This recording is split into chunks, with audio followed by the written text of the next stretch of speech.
Our next guest has done just that, sketching a series of high-profile trials involving powerful men and, as she describes it, defiant women, including last month's history-making criminal trial of former President Donald Trump. She sketched the courtroom, the judge, the lawyers, the witnesses, and most crucially, the defendant. But instead of keeping herself and her gaze out of it, as is standard in courtroom sketches, artist Isabel Browerman poured herself in, capturing not just the players, but the emotion of the room.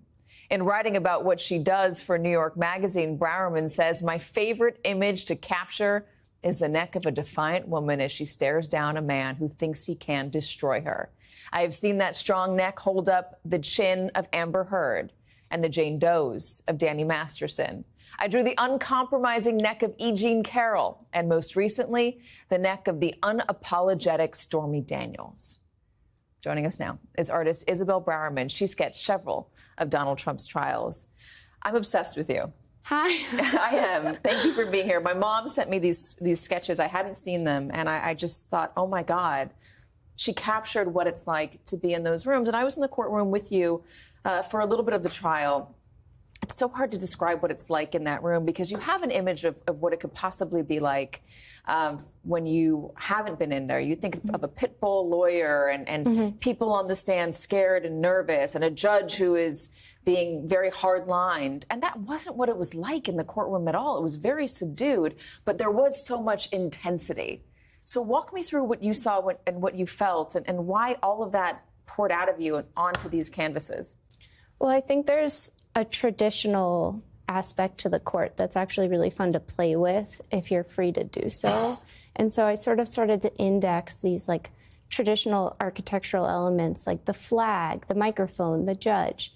But then as you become more familiar with the players that are coming in, and some of them are arriving in the middle of the trial, you start to see that the images are the melding of these traditional symbols and then these players. And it's a question of basically how do these traditional symbols change depending on who's occupying the space. And so I'm just opening myself up to that story. How did you approach drawing Donald Trump? What was he like through your eyes in that courtroom?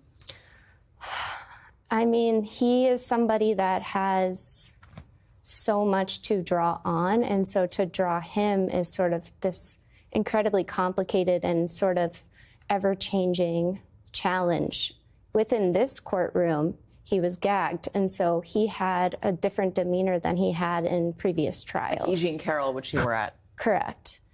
As far as the verdict, though, he was incredibly still, which isn't something that's typical of Donald Trump, even in a courtroom. So I am just being honest and open. I did as much preparation as someone can do when getting ready for one of the biggest verdicts in our nation's history.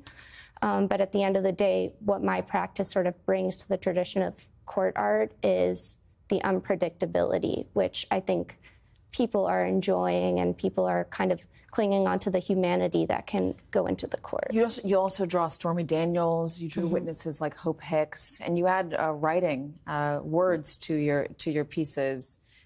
What was it like drawing them, and how do you choose the phrases that you've put into these canvases? I mean, I understand the guilty, guilty, guilty, guilty, obviously, but what else?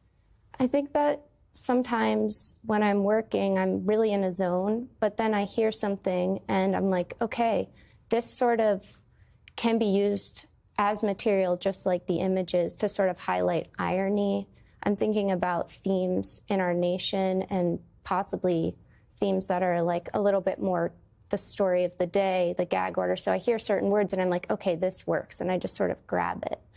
You also got the atmosphere outside, including the man that set himself on fire. Yeah. That must have been difficult.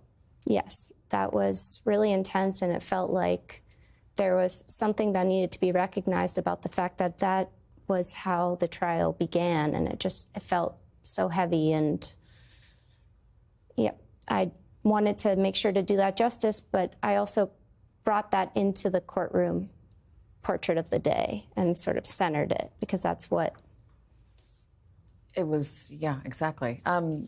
What I love about these, they remind me of the German Expressionism movement. They remind me of Ernst Kirchner and Max Bruckmann, who so beautifully and also hauntingly captured what it was like in Germany after the First World War and before the Second World War, when there was all that trauma, but also all of that let's live now for the moment.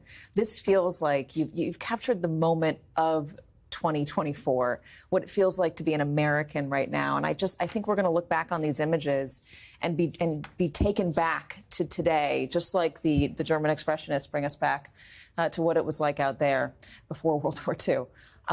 Isabel, thank you so much for joining us. And there's going to be a show for this, right?